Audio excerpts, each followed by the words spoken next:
Dear students, now we are going to see about a novel, So Many Hungers, written by Babani Bhattacharya. Let's see about the author, Babani Bhattacharya. His first novel is So Many Hungers. It is one of the finest pieces of creative writing born out of the agonized torment of body and spirit endured by the sacred soil of Bengal during the hideous famine years and the early stages of the Second World War. The novelist shows the unfortunate predicament of Bengal by portraying the ups and downs in the life of two families, one of Samendra Bose, an affluent barrister and businessman of Calcutta, and the other of a peasant of Baruni, whose soul is given to song and wandering.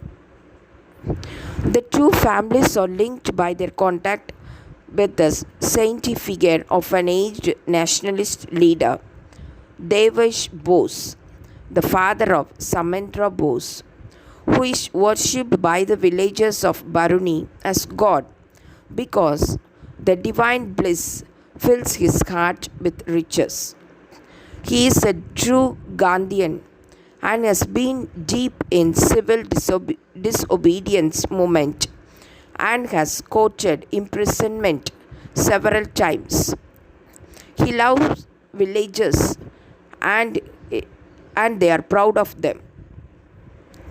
Devesh Bose's son, Samendra Bose, is quite opposite in nature to his father and the way of life to his saintly father. His only aim in life is to please these British rulers, earn glamorous titles from them, and accumulate more money. To him, the war is veritable windfall. He treats it as the chance of lifetime. As war progresses, he collects rice and hoards it, and later on he sells it at very high price. He had his plans for his eldest son, Rahul too. He is proud of his son's DSc degree in astrophysics from Cambridge University and wants him to be on the highest post of technical advisor in New Delhi so that he may use scientific knowledge to invent a highly destructive weapon. Rahul's heart is, however, set elsewhere.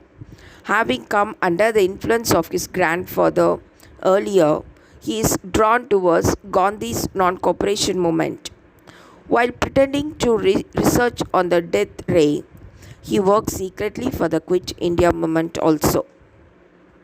As the clouds of war envelop the world by their darkness and scarcity of food and famine stare the people of Bengal in the face, the life of town as well as of the village deviates from its traditional grooves and undergoes sudden and far-reaching changes.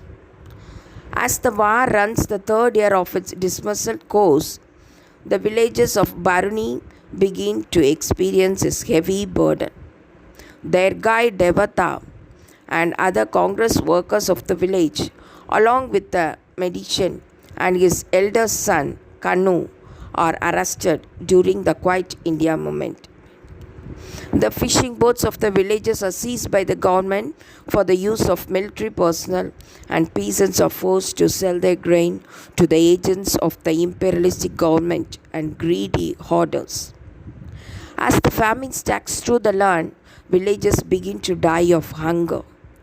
Destitute leave their villages and march towards big city in the hope of getting food.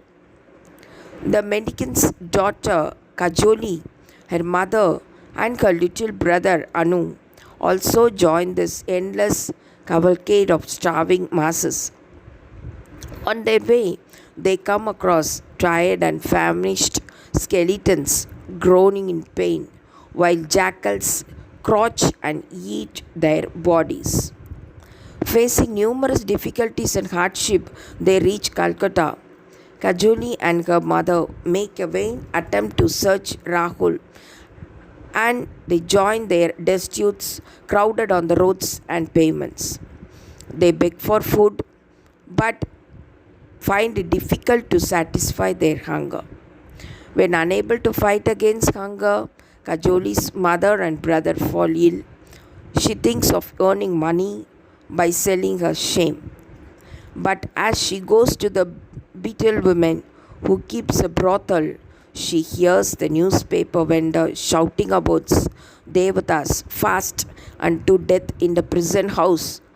And immediately his message to his people to be strong, true, and deathless in the face of these miseries begins to ring in her ears. Stricken by deep remorse, Kajoli decides to earn a honest living by turning a newspaper vendor.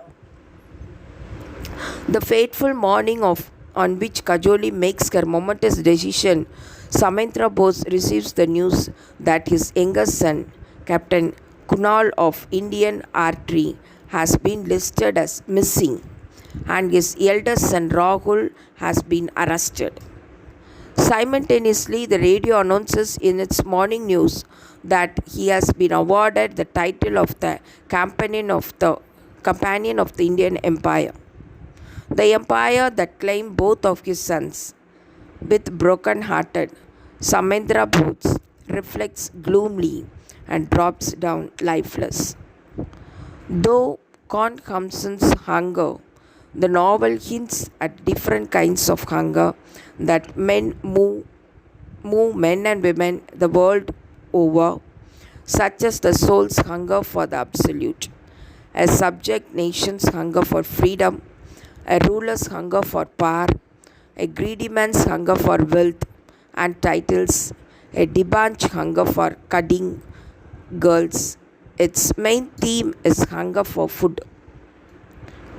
Babani Bhattacharya gives a very detailed, graphic, and moving picture of his hunger and the heavy loss of human lives resulting from it.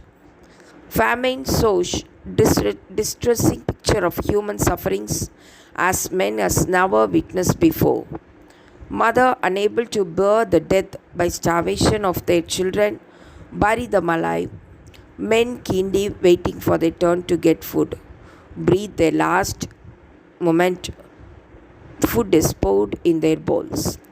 Destitute and dogs fight for possession of the rich city's 10,000 rubbish heaps in which scraps the rotting food lie buried. This is the story of Babani Bhattacharya, So Many Hungers. Thank you.